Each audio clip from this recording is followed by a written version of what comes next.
Everyone, welcome back to Behind the Veil. And in this episode, we're going to be going over all of the crimes that Joseph Smith committed, all of his arrests, warrants, and all of that.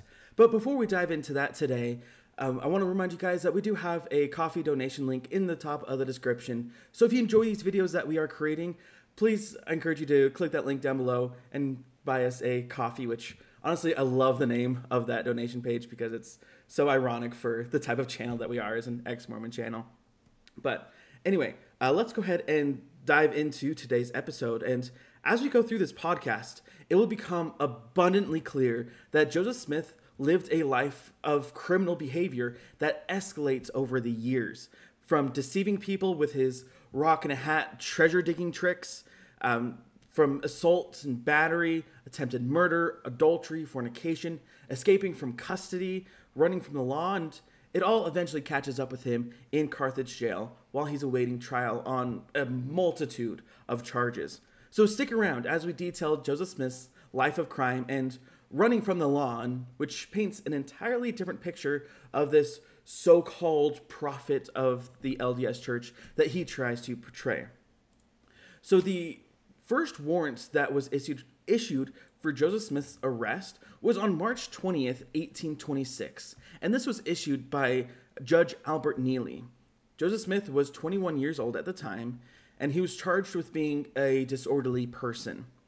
To understand these charges, it's important to know that New York's law defined a disorderly person to be one who, among many other things, lived idle without employment, went begging, cheating, deceiving, or pretending to read palms, tell fortunes, or to discover where lost goods may be found. And these charges accurately defined Joseph Smith at the time. He did not have gainful employment. He went around charging money to find buried treasure using his seer stone in a hat, where he claims that he could see treasure and the entities guarding the treasure. So with this, a warrant issued upon a written complaint upon oath of Peter G. Bridgman, who informs that one of Joseph Smith of Bainbridge was a disorderly person and an imposter. Prisoner before the courts, March 20th, 1826. And according to the court documents, the prisoner, Joseph Smith, was questioned. And as we go through these court cases, for the sake of time, and to keep this video interesting, we are only going to highlight certain statements that are relevant and interesting from each case, rather than reading the entirety of the statements and court affidavits. But if you can find these for yourself online, we will have our website should be up at the time this video releases, where you can find our sources and read the entire court case for yourself. So in this statement, Joseph Smith admits that he was living with Josiah Stowell in Bainbridge, and he helped him around the farm and was going to school at the same time. And he did fully admit to having a stone, which he claims he occasionally looked into to determine where hidden treasures in the earth were. He also claims that he knew where gold mines were and that a distant underground, and that he had looked at his peepstone for Mr. Stowell several times to help him find treasures. And he admitted that when he was in Palmyra, he pretended to tell by looking at this stone where coined money was buried in Pennsylvania. And while at Palmyra, he had frequently ascertained in the way where lost property was of various kinds. And he admitted to be engaged in glass looking for treasure for about 3 years. He also uses the word pretended to tell by looking at a stone where money was buried, and that he had been doing this for about 3 years. I think that his choice of words here is very telling of his ability to truly see anything in these peepstones. Like, he's pretending to find all this stuff. Yeah, and as we know, this is the exact same method that was used to translate the Book of Mormon. So yeah. Very interesting. But in the 1800s, glass lookers and treasure diggers were not very highly regarded in society as a whole. Hence, the laws against being a, quote, disorderly person and an imposter, which covered this type of deceitful way of making money, because it was a deceitful way of making money, obviously. Absolutely. Joseph Smith's family as a whole were caught up in occult practices. We detailed this in one of our first videos if you want to look at that. But they were all caught up in this treasure digging, sacrificing dogs to appease demons that were guarding the treasure, sacrificing a black sheep. This was not just some innocent treasure digging, pretending to see treasure or whatever. Joseph Smith used occult practices in his treasure digging exploits, which is a whole other side to this sordid tale. But let's continue with the testimonies of various witnesses in this trial. So we're going to start with Arid Stowell, and he testified that he went to see whether prisoner, or Joseph Smith, could convince him that he possessed the skill that he professed to have. Upon which Joseph Smith laid a book upon with a white cloth and proposed looking through another stone, which was white and transparent. Hold the stone to the candle, turn his head to the book, and then he would read. This sounds very similar to his Book of Mormon translating scheme. The deception appeared so palpable that the witness went off disgusted. So obviously he did not believe what Joseph Smith was doing. And then we move on to McMaster's testimony. He said that he went with Arid and likewise came away disgusted at seeing what Joseph was doing. Joseph pretended to him that he could discover objects at a distance by holding this white stone to the sun or a candle, and that Joseph rather declined looking into a hat at his dark-colored stone, as he said that it hurt his eyes. And then the next one was Jonathan Thompson, who testified that several individuals requested that Joseph look for a chest of money. He did look in his stone and pretended to know where it was. Joseph Smith, Thompson, the yeomans went in search of this treasure Joseph said that he had seen in his stone. When they arrived at the spot where Joseph said it was, Joseph looked in a hat while they were there. And when it was very dark, he told how the chest was situated in the ground.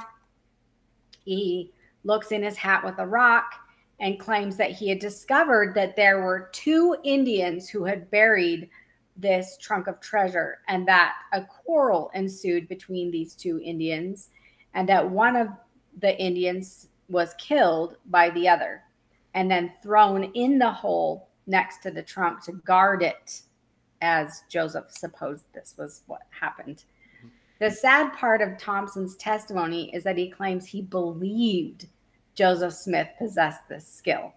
He says that they hit a board while they were digging, and he thinks that what they hit was this chest that these Indians, and I want to reiterate here that they use the word Indian in these papers rather than Native American or other things. So he said that he thought this was the chest that had been buried, but Joseph had told them because of an enchantment that had been put on the trunk, it kept settling away from them and falling deeper and deeper into the earth, which Joseph told people this many times.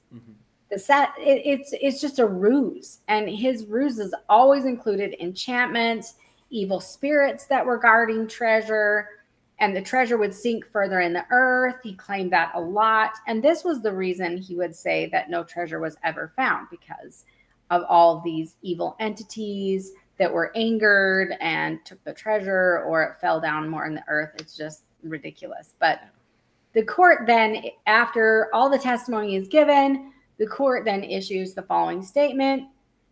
Therefore, the court finds the defendant guilty, and the judge fines Joseph Smith $2.68. Now, I know $2.68 doesn't sound like a lot in today's money, and it wasn't a lot. I mean, it was a decent amount at the time.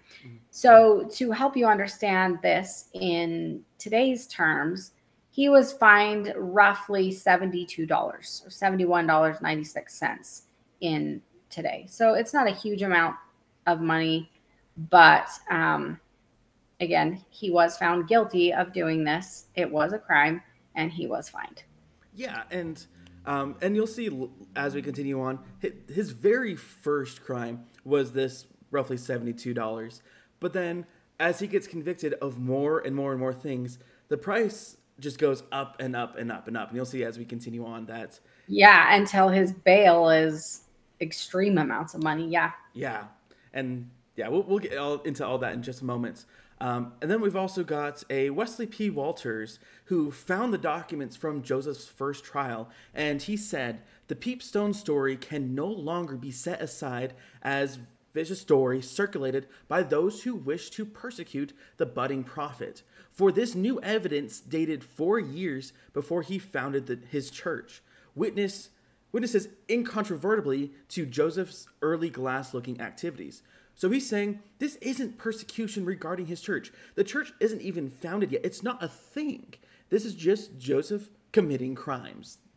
Yeah, and actually I do want to point out here that Wesley P. Walters, I mean, this was in like the 1960s, 70s, where he went to New York. He was a Methodist minister, I believe. I think so. He went to New York, went to the actual court, and they were able to locate these documents in the basement, and then he brought them out and published them to show people that Joseph was engaged in illegal activity prior to founding the church. So it was a really powerful thing that he found. Absolutely. Yeah. And then we've got Joseph Smith's second warrant. And the next warrant issued for Joseph Smith's arrest was in June of 1830, so not too long later. And this was issued by Judge Joseph P. Chamberlain. So we got Constable Ebenezer Hatch, who arrested Joseph Smith on June 30th, 1830, and held him overnight, and then brought him before Justice Joseph P. Chamberlain on a charge of being a disorderly person. So we got him being a disorderly person again. And remember that being a disorderly person includes the intent to deceive people out of money through glass looking and treasure digging, among other nefarious practices. And Abram Willard Benton of South Bainbridge, New York, wrote, "This trial led to an investigation of his," speaking of Joseph Smith here, "character and conduct, which clearly evinced unto unprejudiced whence the spirit came which dictated his inspirations." Okay, yes, I know that sounds a little weird, but basically he's saying this led to an investigation on Joseph Smith's character. Was he committing a bad guy, essentially? Yeah. And during the trial, it was shown that the Book of Mormon was brought to light by the same magic power by which he pretended to tell fortunes and discover hidden treasures. So he's getting charged with crimes by doing these magic, fortune-telling, glass-looking, and he's getting convicted of crimes. But then he uses that same criminal activity to bring to pass the Book of Mormon, which is supposedly a spiritual book. It's the addition to the Bible. It doesn't make sense. Yeah. I want to emphasize what Abram is saying here, that Joseph Smith discovered the Book of Mormon, which, again, LDS members believe is spiritual, sacred, a true history, and by this, again, the same magic he's using to basically defraud people out of their money. It calls into serious question the validity of such a book. And Joseph's entire family was well known for their magic, occult, and treasure digging activities. Like we said a moment ago, we did do a video previously on all of their treasure digging and occult activities. So I highly recommend that you go check that out. I will hopefully remember to link that down below in the description. Also, it is why Emma's father disowned Joseph. I don't know, not very many people know this, but Emma Hale's father did not like Joseph at all. And we'll actually read a statement from him in just a moment. And Emma and Joseph had to elope because her father would not give his consent to their marriage. And we can see here in an 1834 affidavit that Emma Hale's father, it was Isaac Hale, basically wrote his affidavit was published in a newspaper called Susquehanna Register. Thank you so much. Yeah. So let's review some of the statements from Emma's father in this affidavit. He says, I first became acquainted with Joseph Smith Jr. in November 1825. He was at the time in the employ of a set of men who were called money diggers, and his occupation was that of seeing, or pretending to see, by means of a stone placed in a hat, and his hat closed over his face like this. In this way, he pretended to discover minerals and hidden treasure. His appearance at this time was that of a careless young man, not very well educated, and very saucy and insolent to his father, which I find very interesting because the LDS Church tries to make him out to sound like he is just this sweet, innocent, righteous all the time. And obviously, Emma's father noticed that he was very disrespectful to his own father. Yeah. So we'll move on. After these occurrences, young Smith made several visits at my house and at length asked my consent. Oh, I think we lost her. I'll go ahead and just pick up from here. And at length asked my consent to marry his daughter. This I refused and gave him my reasons for doing so, some of which were that he was a stranger and followed a business that I could not approve. He then left the place. And looks like you're back, so you can go ahead and pick up from there. Cool. Not long after this, he returned, and while I was absent from home, carried off my daughter into the state of New York, where they were married without my approbation or consent. So basically, they eloped. Mm-hmm. He goes there when her father's not home and convinces Emma to go with him, and they elope. And then it goes on. Joseph Smith Jr. resided near me for some time after this, and I had a good opportunity of becoming acquainted with him and somewhat acquainted with his associates. And I conscientiously believe from the facts I have detailed and from many other circumstances, which I do not deem it necessary to relate, that the Book of Mormon, so called, is a silly fabrication of falsehood and wickedness, got up for speculation and with a design to dupe the credulous and unwary, and in order that its fabricators might live upon the spoils of those who swallowed the deception. Woo! So, Emma's father clearly did not have any respect for Joseph Smith or his dishonest or illegal ways of making money. And Joseph Smith was living in his home, so he had a very intimate understanding of Joseph and his actions. And this is the way that he thought about it, which I find very telling. So continuing with Abram Willard Benton's writing, he says, Oliver Cowdery, one of the three witnesses of the book, testified under oath that Smith found two transparent stones resembling glass set in silver bows with the plates, from which he translated his book. By looking through these, he was able to read in English the Reformed Egyptian characters which were engraved on the plates. Now, let's just be clear here. They claimed it was Reformed Egyptian. Language scholars today claim emphatically there's no such thing as Reformed Egyptian. Mm-hmm. So, moving on. This is the exact same method he used to look for buried treasure in the earth, of which none was ever found.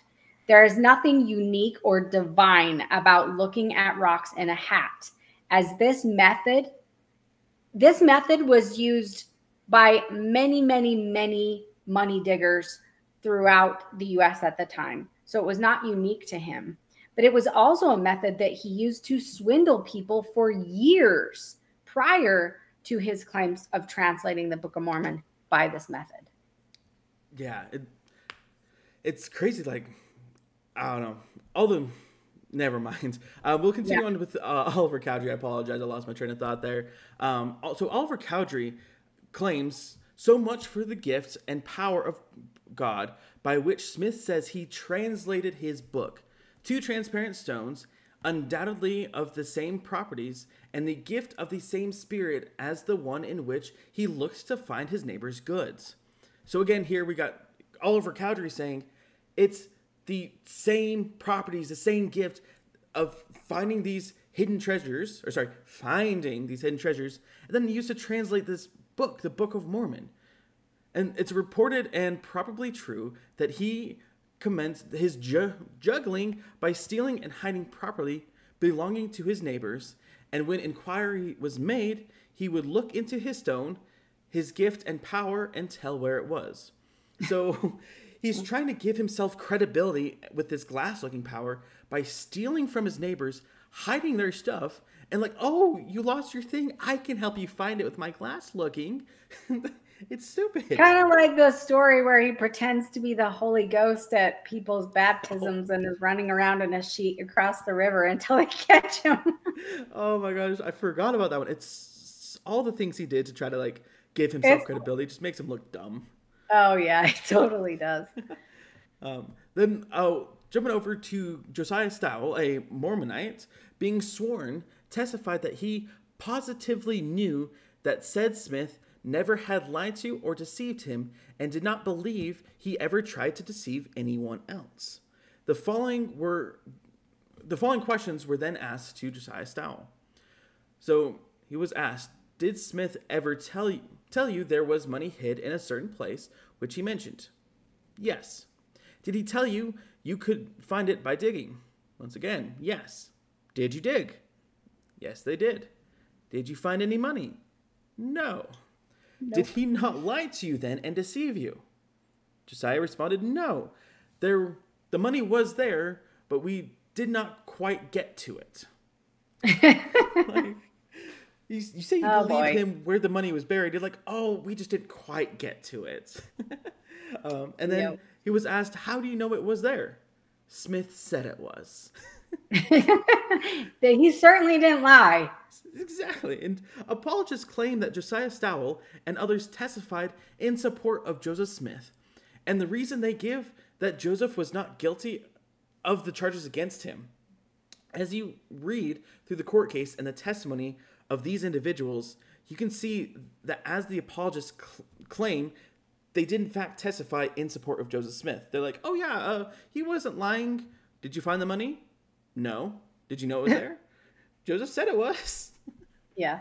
And yeah, as you realize that it wasn't because Joseph Smith was not guilty of defrauding people with his stone and hat ruse, but that these people believed Joseph Smith despite the fact that there was no treasure ever found unless he stole it from them and hid it and already knew where it was. Yeah. And the charge of being a disorderly person is pretending to discover where treasure is and charging people for it, when in fact there was no treasure.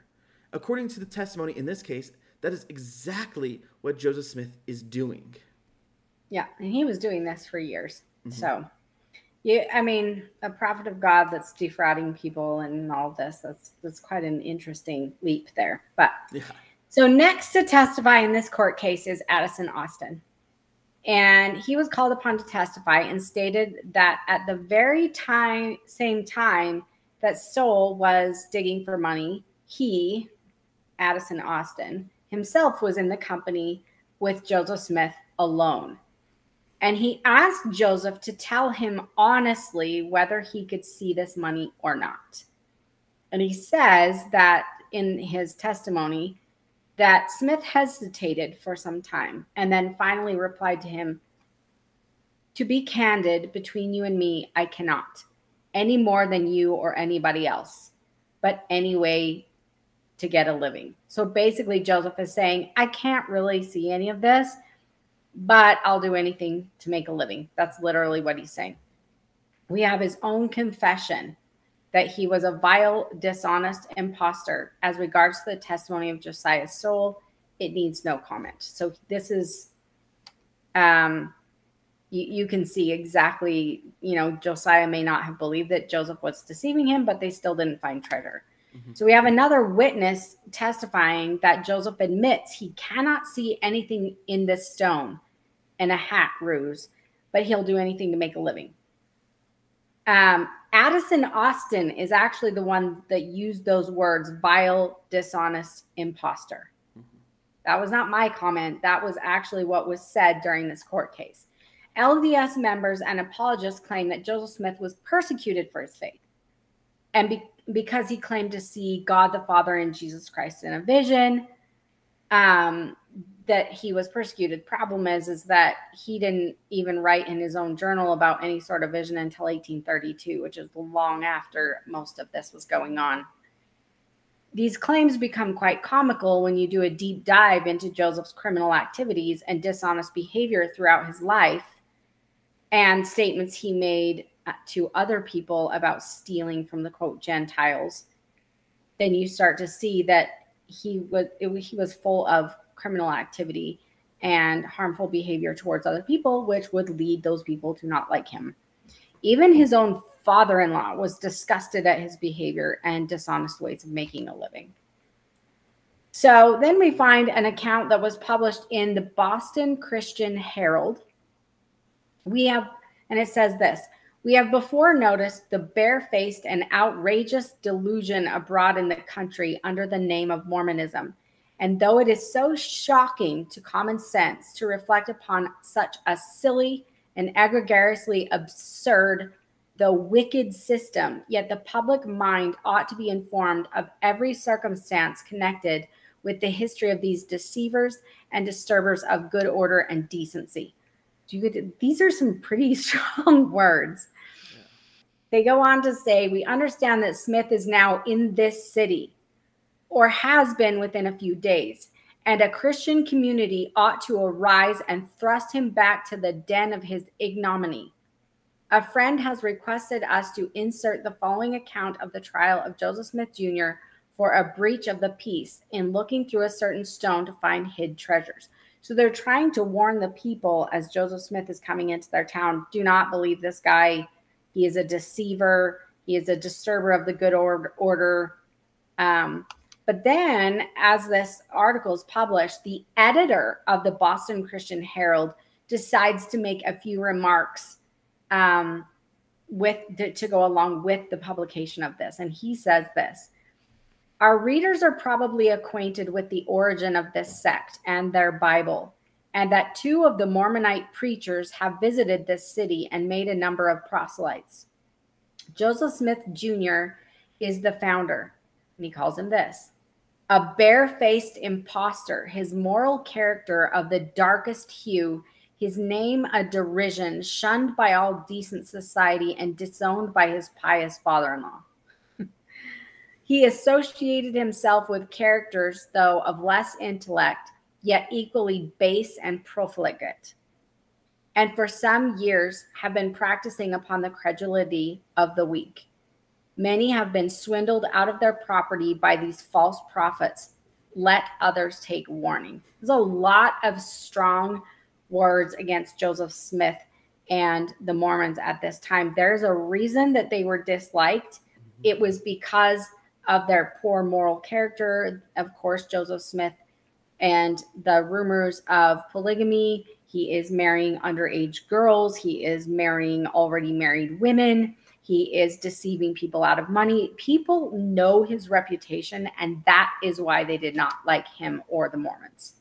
Yeah, absolutely. And it's painfully clear, especially reading these extremely strong statements from the editor of this paper. And just like you said, it paints a very clear picture of why the Christian world hated the Mormons. And again, it has nothing to do with their faith or Joseph's claims of seeing God and Jesus. No, they're criminals. They're deceiving people out of money. You can see exactly what they're doing in these court cases. And he also references Emma's father and how he had disowned Joseph, and Isaac Hale's feelings about Joseph were obviously well known. And the LDS Church and its members claim that the persecution against the saints in the early church, again, was due to their faith. But as you read newspaper articles and other accounts of these individuals, they didn't really care about the faith itself, the faith of the Mormon Church. They were more concerned about the poor character of Joseph Smith, his multiple crimes and behavior of the Mormon people against the, quote, Gentiles, whom they believed deserved to have their property stolen and given to the people of God. And it's crazy what all these Mormons did against the Gentiles. If you want to see even just a few stories of that, check out our previous video about the Danites, and we'll go into a lot more detail about that. And we've detailed a lot of information regarding the violence enacted by the Mormons. And again, in our previous video today nights. And next up, we have the following excerpt from a letter written by a gentleman in Windsor, and was acquainted with Smith and entitled to confidence to his friend in this city, dated August 30th, 1832. It says, it's more difficult to obtain information of this kind than one would think, other than hearsay. The fact that Joseph Smith Jr. and others dug in various places for money is easily proved at the Great Bend or near there. That there was a company digging part of 2 years could easily be proved.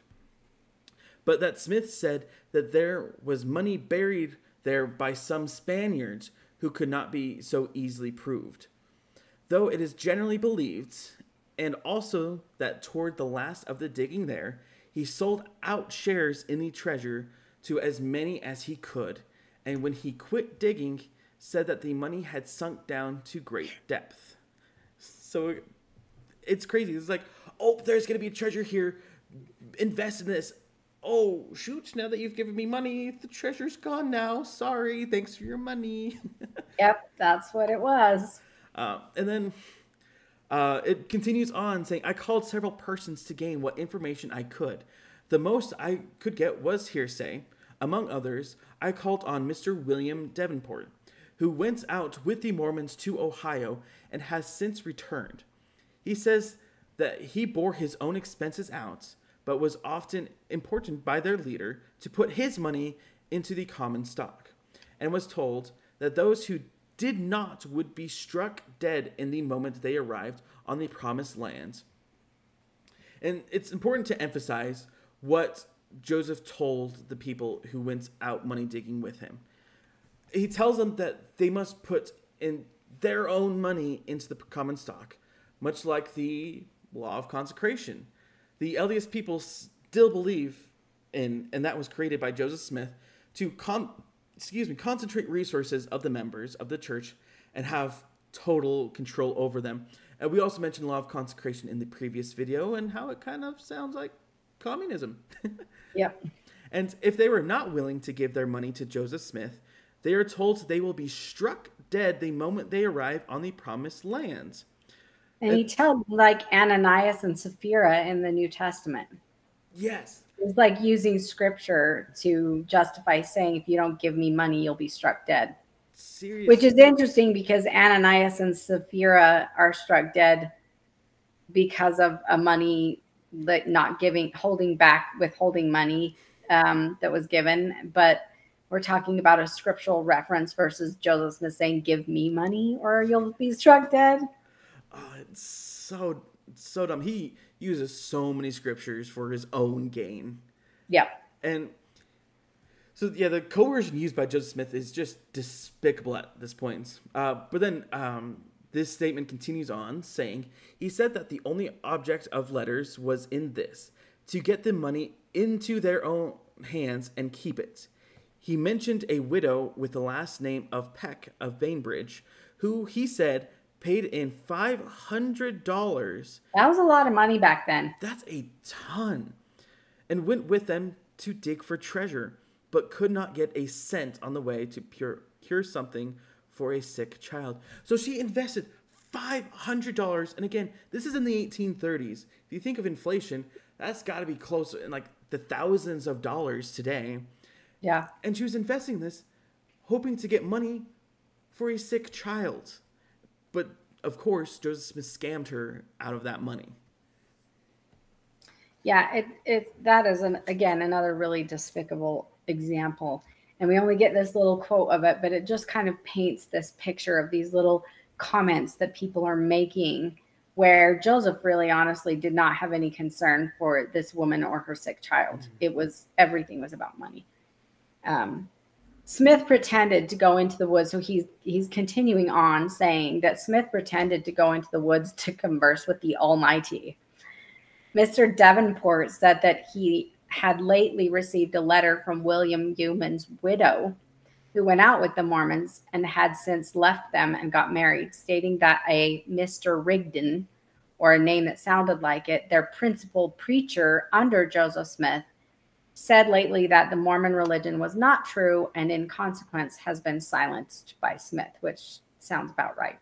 Yeah. He threatens destruction and damnation to everyone who speaks out against him. Enclosed, I send you some testimony taken on trial in Colesville. Several offered to testify to what Newell Knight had said of Smith's casting a devil out of him. Some thought he had returned and would seem to elude the unclean spirit mentioned in the Gospels. So, anyways, the casting out of spirits and all the things, he loves this magical, mystical, evil spirit stuff. He's just very much into that. Now we move on to the report of the trial, which was forwarded by the man who wrote the letter that we just read. So this letter that we were just reading,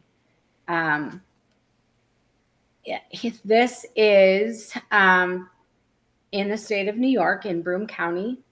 And the defendant was brought before me by virtue of a warrant on the 30th day of June, 1830, on a charge that he, the said Joseph Smith Jr., had been guilty of a breach of the peace against the good people of the state of New York by looking through a certain stone to find hid treasures within the statute of limitations. So here again, we're just basically showing this chronic deceiving people with this stone in a hat ruse. And we're going to get into the more grievous crimes later in the podcast. So stay tuned for those. Most people don't know about these more grievous crimes.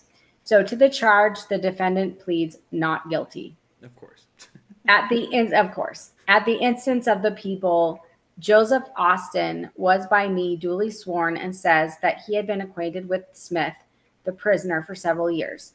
That Smith, the prisoner, pretended to look in a certain glass or stone and said he could tell where stolen goods were and could discover mines of gold and silver underground, made some pretense at telling fortunes. So again, we've got, he was telling fortunes, and this is also really important for these occult practices that we're kind of expanding on, and the telling fortunes will later turn into spiritual blessings later on. And we are going to detail the origins of patriarchal blessings in a future video.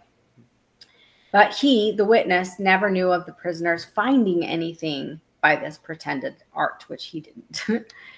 Once witness asked prisoner Joseph Smith to tell him if he could tell anything by looking in said glass, and wished a candid and true answer. Joseph Smith told witness frankly he could not see anything, and in answer, prisoner Joseph Smith likewise observed to witness, anything you know for a living. Again, he's saying, anything to make a living. Says 2 years before this present time, he saw prisoner drink a certain quantity of distilled liquor and was drunk, as he does believe, for he could not stand up but lay in the woods for some hours. So here we have a witness claiming to have seen Joseph Smith drunk and laying in the woods, which is very interesting because in LDS Church, they tell this story of Joseph Smith, and he has to have this surgery on his leg because of this infection or whatever. And he refuses to drink any alcohol. And it's like, yeah, he was so righteous and he was so good, and he wouldn't take the alcohol to relieve the pain for the surgery, which is insane. Yeah. I think they're taking something probably out of context, because here we have someone saying Joseph Smith is drunk and laying in the woods. We also know that in journals and other places, Joseph Smith claims to have drunk whiskey and other things. So clearly he had no issue with alcohol, at least no issue with not drinking. So it's just a testimony of his poor behavior, So then we have Harris Stoll being by me sworn, saith, he has been acquainted with the prisoner for a number of years, that the prisoner said he could look into a certain stone or glass and tell where money and hid treasures were. We have a lot of testimony that Joseph was doing this. He could tell where gold and silver mines or salt springs were. The pretended prophet and money digger had followed digging for money, for salt, and for gold and silver mines for a number of years. That others, by his instigation, had followed digging, that at one time the witness hid a bag of grain in his barn, told Smith that he had lost the bag of grain and wanted him to find it. So Joseph looks in his glass, but in vain, for he could not find it. After using all his art for a number of days, offered to give the witness's brother 50 cents. So his brother told the witness to find where the grain was and tell him. So Smith is offering to pay 50 cents to his brother to tell him where the grain is so that he can have the credit of finding the grain and proving that his looking at a stone in a hat was legitimate, which is ridiculous. Yeah, it absolutely is ridiculous. Like, oh shoot, I can't find it. Can you go out and find it for me? Yeah. And then we've got Josiah Stowell being a statement from him, and he says, being by me sworn, saith, he has been acquainted with Smith, the prisoner, for quite a number of years, that he did pretend to tell by looking in a stone or glass where money and goods and mines were in a manner peculiar to himself. The prisoner had followed digging for money, pretended to find mines, hid treasures, and lost goods, and frequently others would be digging with him. Says that about 3 years since, prisoner was put under arrest by an officer at Bainbridge in Chenango County for breaking the peace, and that he escaped from the officer and went to Palmyra. So here we've got a statement that Joseph Smith was arrested in Bainbridge and that he escaped from the officer and went to Palmyra. And this becomes a pattern, this running from the law. It so is. It's so common for him that he gets arrested and goes on the run. And we will detail this several more times in this video. So let's continue with the court document. Newell Knights sworn, saith, prisoner could see in a stone, as stated by Stowell, that formerly he looked for money, but latterly he had become holy, and was a true preacher of the gospel of Christ, possessed the power of casting out devils. He knew it to be a fact that he, talking of Smith here, had cast a devil from him. In manner following, witness was in mind impressed. He and Smith did conclude, and knew the devil was in witness, they had joined hands, their faith became united, the devil went out of witness, witness knew it to be fact, for he saw the devil as he departed. Smith did it by the power of God. Wow. So apparently we got Joseph Smith claiming that he can now cast out devils, and he's like, oh, I know I was convicted and arrested for all these things, but now I'm a man of God, and I'm going to cast out all these devils for you, but also give me money to do that. So yes, exactly.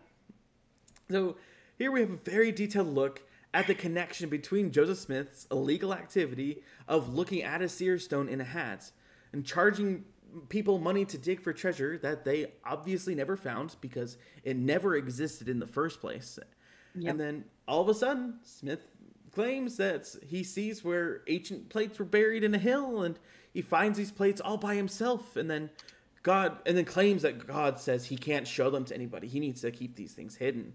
And then the story of how the Book of Mormon was discovered falls right in line with Joseph Smith's treasure digging schemes, and also that he supposedly translated this ancient book with this seer stone in his head and a hat. So if you want to know more about the translation of the Book of Mormon, we also have done a video on that. Highly recommend you check that one out as well. So now let's move on to, again, a sworn testimony of Preston T. Wilkins. And we won't read directly from the statements because the language can be difficult to read and understand. But essentially, he testifies that Newell Knights claims he was himself a prophet of the Lord, ordained by Joseph Smith. So now we got someone claiming he is also a prophet, which this was also very common in the 1800s. People don't realize there were a lot of prophets and visions and angels. That was very common. Joseph Smith was not unique in claiming this stuff. Absolutely. Yeah. Yeah. So Newell claims also told Mr. Wilkins that he knew the past, present, and future, so he can see through time. Oh, I wish I had that so I could get my lottery numbers in. Yeah, exactly. He also claims that an angel put the book on his doorstep to convince him of the truth of the Book of Mormon and to warn him to flee from impending wrath. So again, this was a subscribed and sworn statements, and this is on August 28th, 1832. And the result of this court case was that the case was dismissed because a judge determined that Joseph Smith had not looked in his seer stones for 2 years. So he just dismissed the case. And really, essentially, it's not that Joseph Smith wasn't guilty. Mm-hmm. It was just that it had passed the statute of limitations as far as the judge could tell. Yeah. And so the case was dismissed. So, but anyway, there's enough testimony of his treasure digging. I don't know how you could claim that he didn't. So, yeah.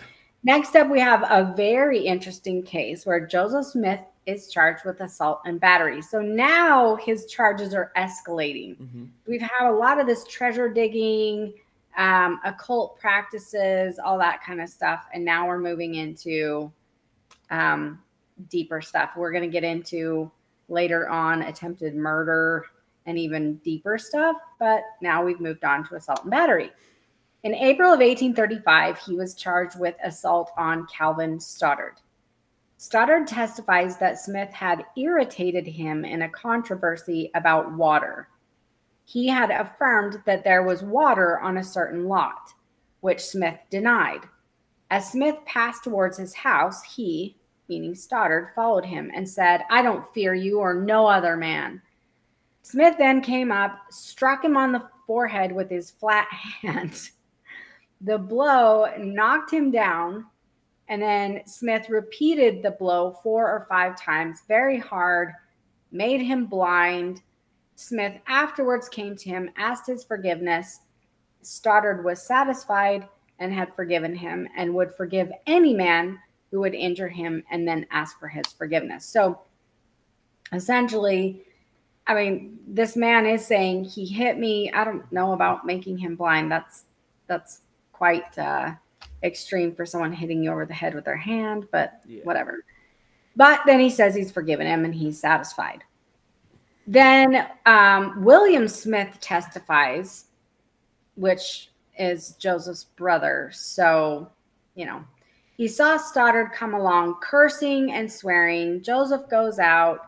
Stoddard threatens to whip him and drew his cane upon Joseph. Joseph backed the cane off and then struck Stoddard with his flat hand. Stoddard fell down, and then Joseph strikes him once or twice more.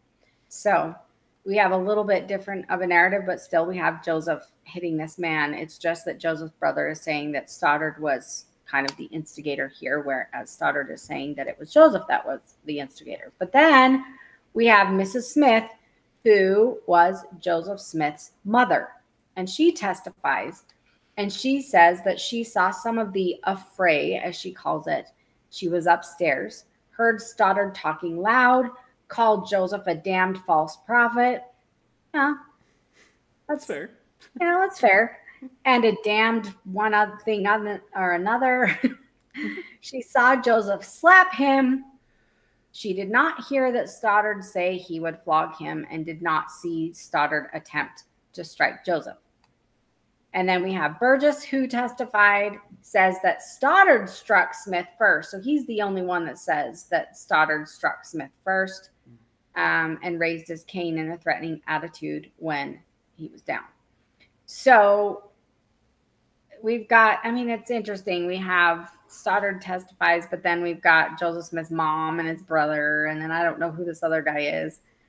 Very kind of interesting. But the court, after summing up all the testimony, said that as the injured party was satisfied, there could be no cause for further prosecution, that the assault might perhaps be justified on the principle of self-defense. He does not really sure it might be. And then Joseph was acquitted. But it's really important to know a few things about this case. Stoddard says in his testimony that he was good. He had forgiven Joseph. All was good. And so it's kind of like, well, what's the point of the court case then? If you guys settled this and everybody's all good, there wasn't really a point, right? And then we do have this conflicting testimony about who struck first. So we don't really know. This is why the judge says it might have been justified. I don't know, because we don't know who struck first, because there's no cohesive testimony here. So it seems that no one was really harmed in the altercation. The man that Joseph Smith had been hitting had forgiven him, so the judge just decides to throw it out, and Joseph Smith was acquitted. It does not mean in any way that Joseph Smith was not involved in an altercation, or that he didn't do anything wrong even, or that he didn't hit this man during an argument. It just means that the injured party was satisfied, and so they let it go. Mm-hmm. And now we're going to get into more of the juicy stuff.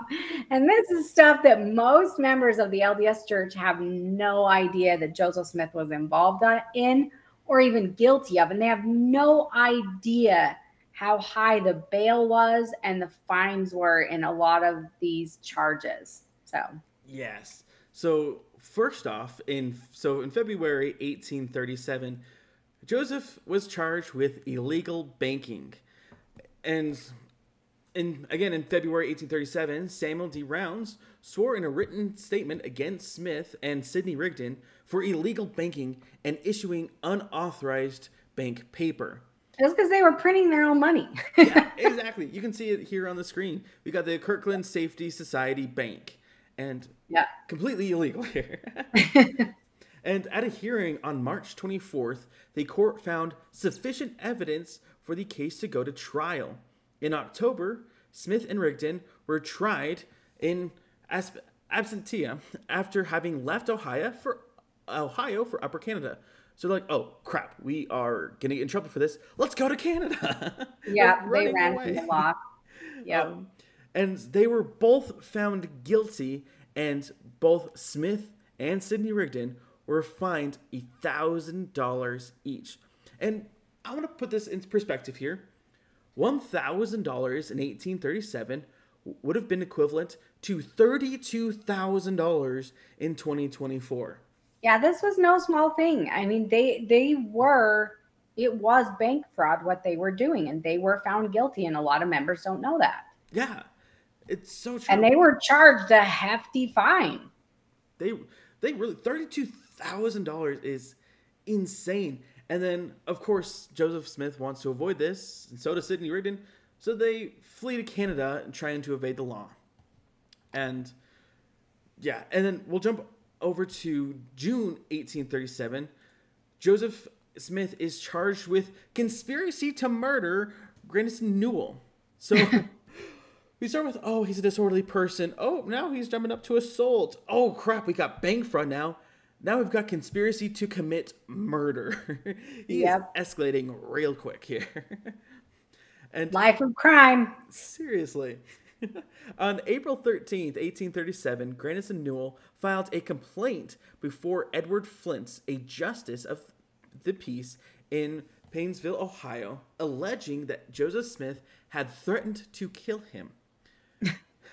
Newell acted in opposition to Joseph Smith and the Latter-day Saints for several years. He also strongly opposed the Kirkland Safety Society, in which Joseph Smith was an officer. His fake bank. Yes, his fake bank. And Newell appears to have used the accusation to rouse public opinion against Joseph Smith. According to Wilford Woodruff, Joseph Smith's life was so beset and sought for by wicked and ungodly men that he was forced to leave his home and family for a time. After Joseph Smith returned to his home in Kirkland, Ohio, Constable George Lockwood took him into custody and brought him before Flint on May 30th. Joseph Smith was not ready to proceed, so the case was postponed to early June. So here we got Wilford Woodruff was like, oh, Joseph Smith is just being chased after by wicked and ungodly men, so he had to run away. He had to go away. But definitely not because he had committed crimes or was accused of crimes. It wasn't that. Oh, totally not. So then we got on June 3rd, 1837, Flint convenes a preliminary examination in Painesville Town Hall to consider the merits of the complaint.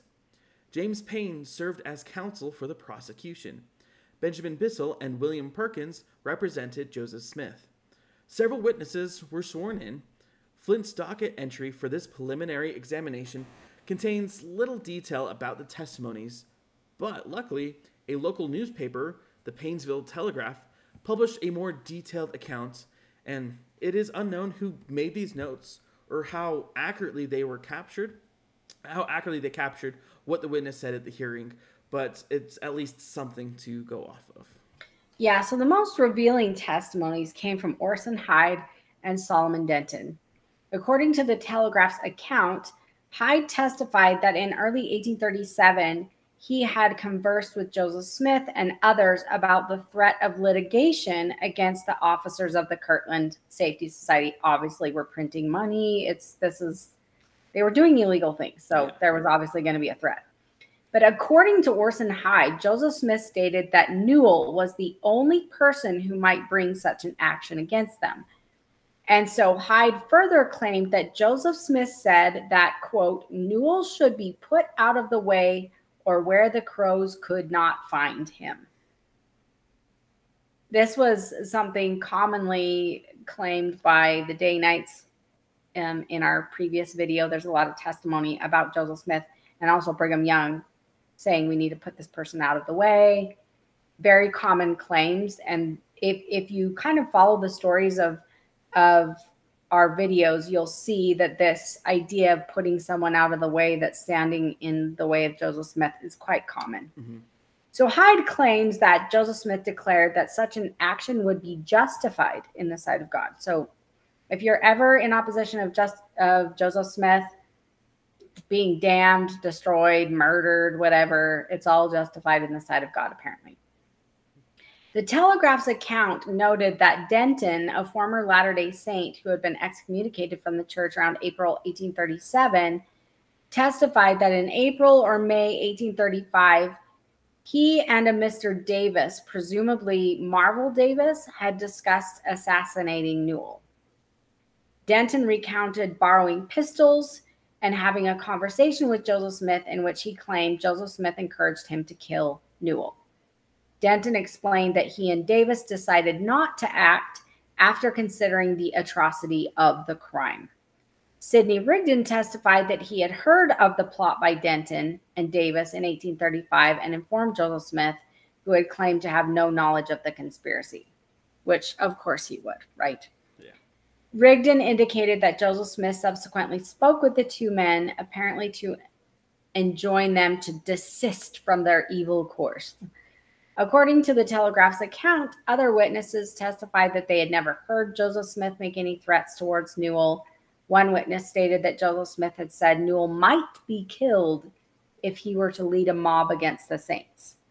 So we've got this kind of conflicting testimony. Some people are saying that they were told to assassinate him, they were getting pistols, they were doing these things, and then other people saying they never heard anything. So again, this is probably quite a complicated case where there's a lot of conflicting testimony that they've got to wade through. Mm-hmm. So after hearing testimony, Flint ruled that there was sufficient evidence to order Joseph Smith to enter into a $500 recognizance, the maximum amount that was allowed by Ohio statute, to appear at the next term of the Geauga County Court of Common Pleas to keep the peace toward Newell. So in this case, there was sufficient evidence. And so there was the fine and all of that. Flint also ordered Sidney Rigdon, Orson Hyde, and Denton to enter into a recognizance, binding them to appear as witnesses at the trial. And then on June 10th, 1837, Joseph Smith appears before Judge Van R. Humphrey in the Geauga County Court of Common Pleas. After hearing the evidence, Humphrey ruled that the complainant had no cause to fear. And then Joseph Smith was discharged, which I find really interesting. He's like, you don't have to be afraid. And they just let him go. I think, again, there's conflicting reports and there was no attempts made. And so I don't know. He let him go, which I find interesting. But this is not the last time that Joseph is charged with attempted murder. So in the following cases, there's far more evidence of Joseph's involvement in these attempted murders. Absolutely, yeah. There's far more evidence. But before we get into that, The next court case, Joseph Smith was charged with bank fraud again. And after his bank fails in the panic of 1837, Joseph Smith flees Kirkland, Ohio to avoid arrest and heads for Missouri to rebuild his religious community. So again, we got him running away. At least this time it's not as far as Canada. Yeah, running away, but not for persecution reasons. Seriously. And opposition continued to grow against Joseph Smith and the church, which increased exponentially after the collapse of the Kirkland Safety Society. On January 12th, 1838, Smith and Rigdon left Kirkland for Far West in Caldwell County, Missouri, once again to avoid legal action which had been threatened against them.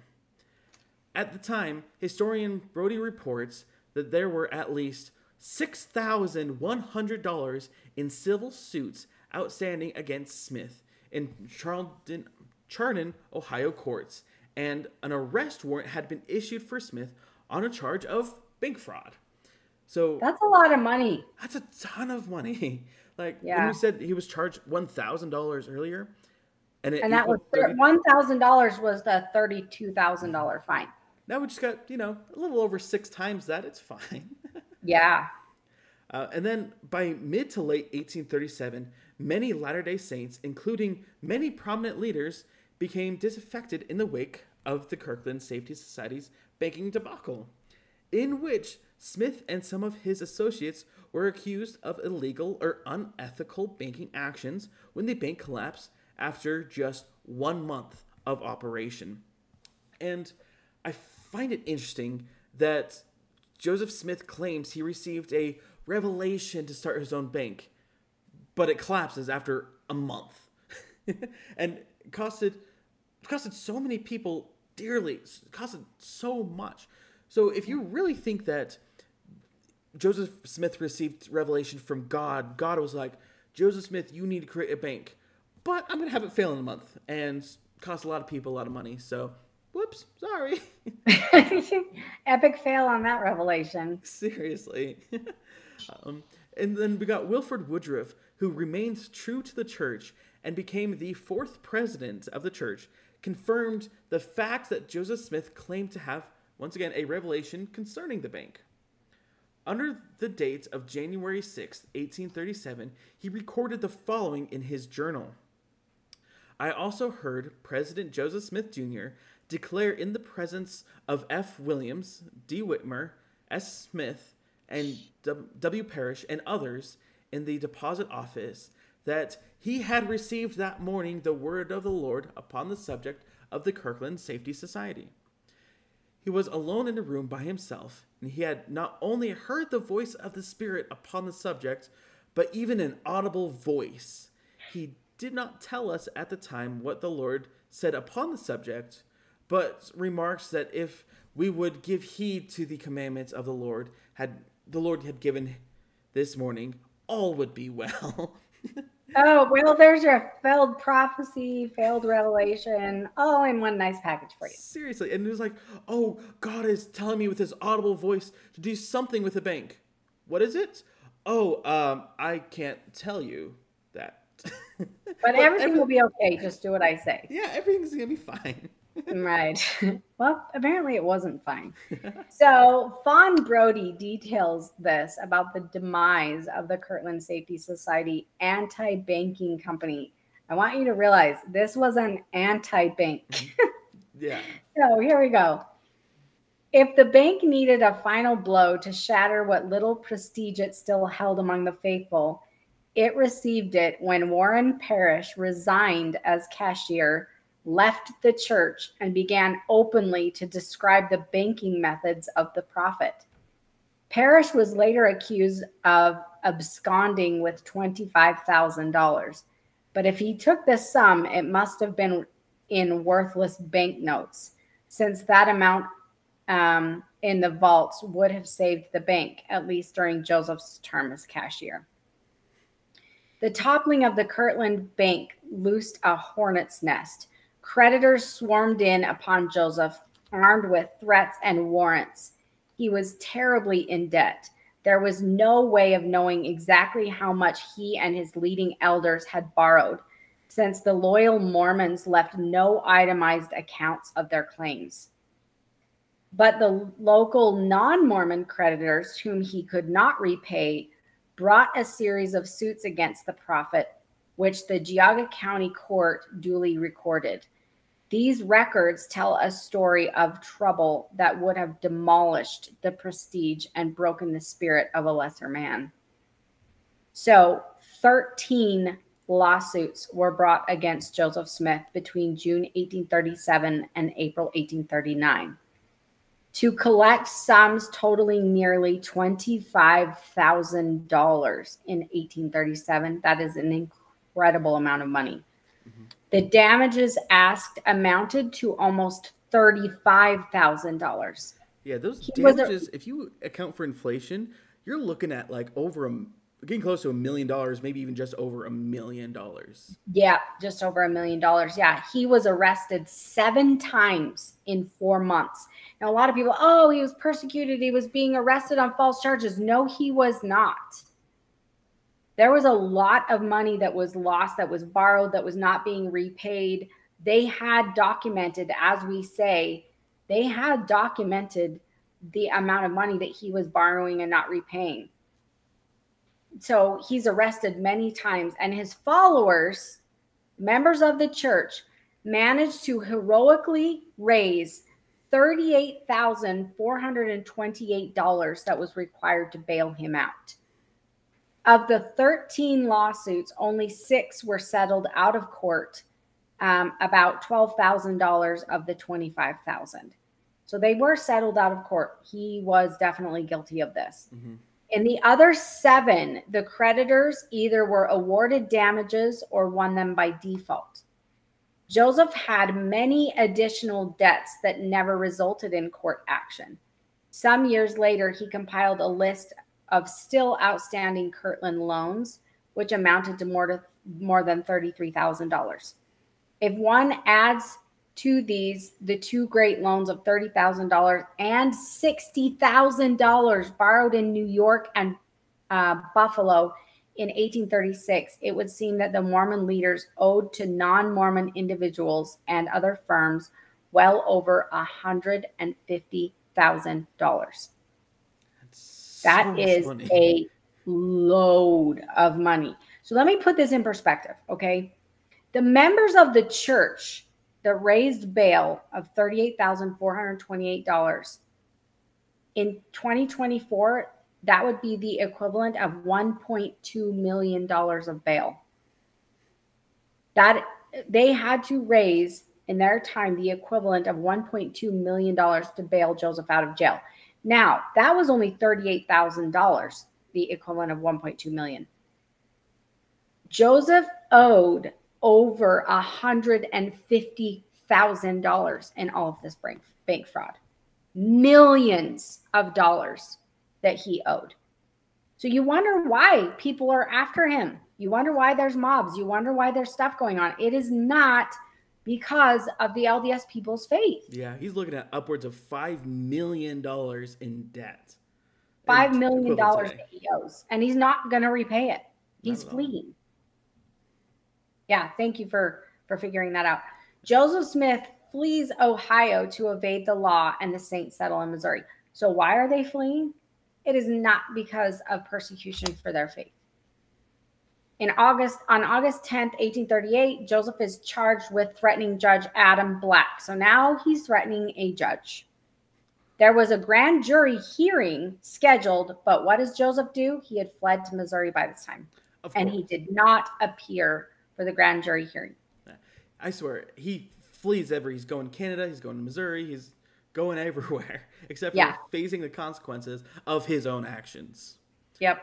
So here we got on August 8th, Smith led an armed group of over 100 and surrounded the home of Justice of the Peace, Adam Black, who had been elected judge 2 days earlier. William Pennison gave a sworn statement about the events, and on August 10th, 1838, Judge King issued a warrant for the arrest of Smith and Lyman White. On August 28th, Judge Black gave his own sworn statement of the events. Sheriff Morgan attempted to arrest White, but arrived at White's home only to find White was protected by an armed force of about 100 men. Missouri newspapers reported that White said that he would not be taken alive and that the law had never protected him and he owed them no obedience, that the whole state of Missouri could not take him. Wow. Yeah. So, committed a crime, the state tries to arrest him, and then, oh, I'm sorry, I don't owe any allegiance to you, don't want consequence of my own action, here's 100 men defending me, good luck. Yeah. And then we got on September 7th, Judge King conducted a hearing and found sufficient evidence to send the case to a grand jury. Smith was released on a $500 bond, and once again, he flees. And this time, he fled to Illinois. Yeah. And here we got on November 12th, 1838, Joseph Smith is charged with treason against the state of Missouri. So we've made it all the way up to treason at this point. It's insane. And they did, I mean, we know that they were doing treason, as we've detailed before. In the endowment ceremony under Brigham Young, they were swearing oaths of vengeance upon the United States. So we do know that there were acts of treason among the Mormons in the early church. Absolutely. And I feel like no one talks about it, and it's insane. Yeah. So after the surrender of Mormon forces on November 2nd, 1838, Smith was surrendered to authorities, arrested, and imprisoned in the jail at Liberty, Missouri. On November 12th, 1838, Judge King found probable cause to believe that Joseph Smith, Jr., Lyman White, Hiram Smith, Alexander McRae, and Caleb Baldwin are guilty of overt acts of treason in Daviess County. Smith and other Mormons continued to be held at Liberty Jail. When you hear about this from like LDS stories, though, when you're a member, they make it like, oh, they were being persecuted and jailed for no reason in Liberty Jail. It's treason. It's such a crock of crap. Seriously.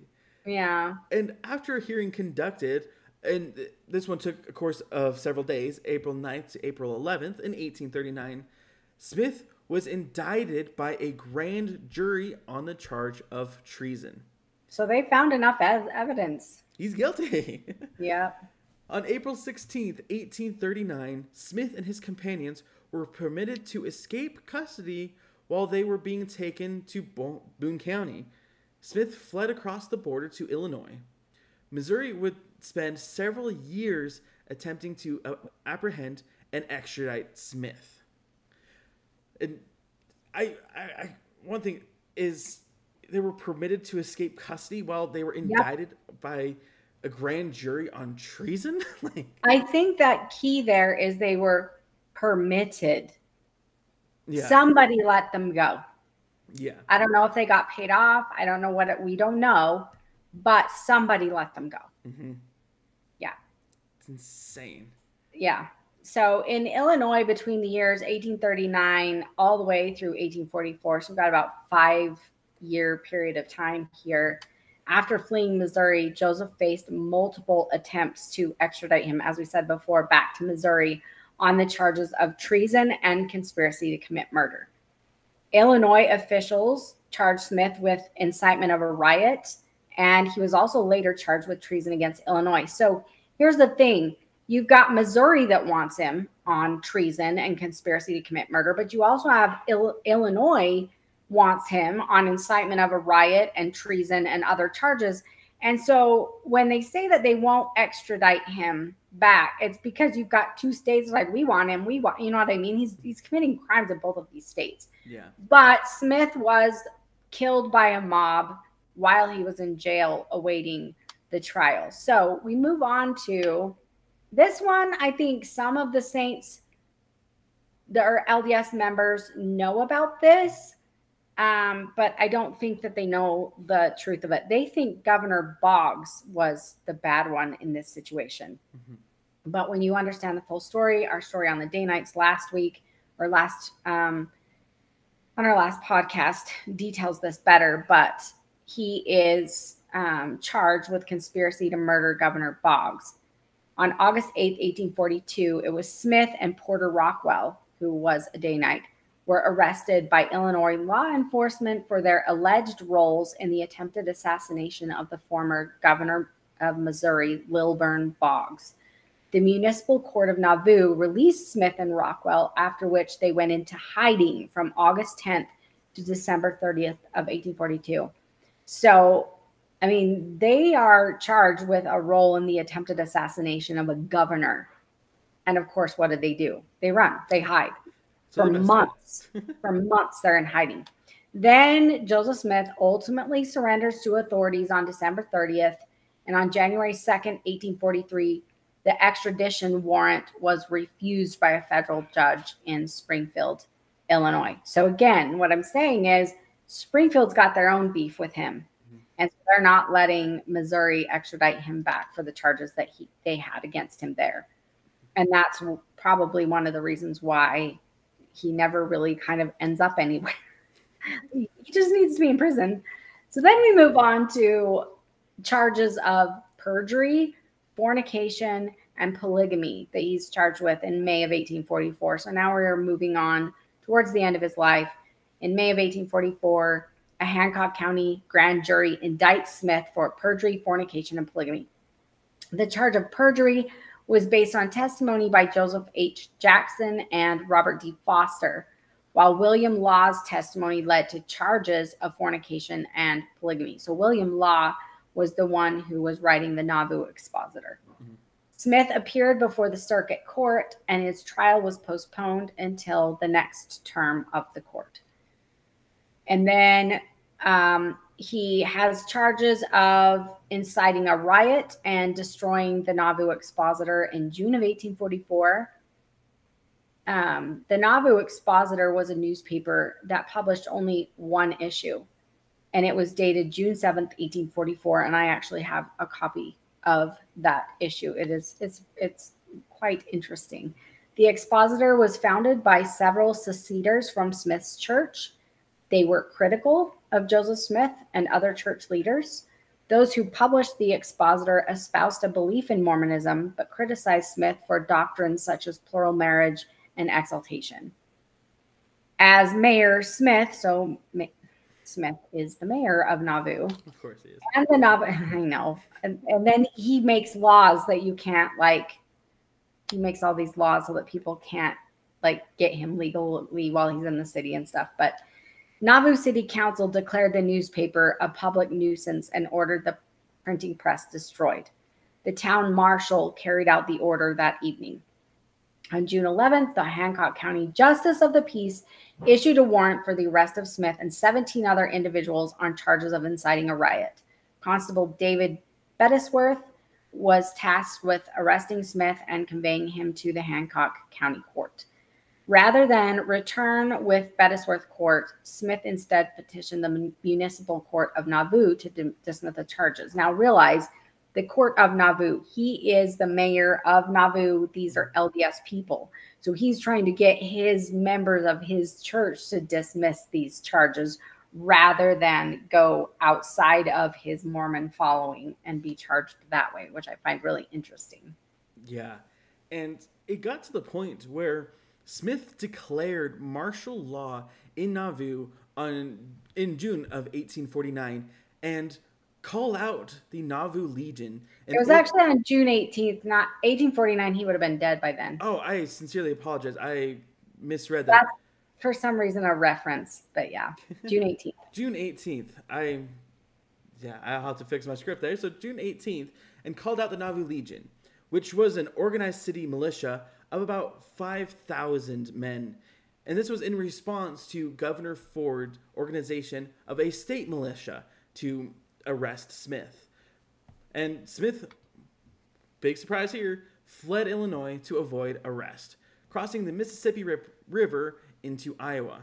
On June 23rd, a posse under the command of the governor entered Nauvoo to execute the arrest warrant. But they were unable to locate Smith, because he's gone at this point. He's already fled to Iowa.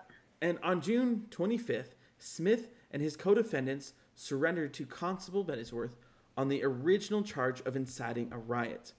An arraignment was held on the rioting charge, and Justice Robert F. Smith granted bail of $500 for each of the defendants.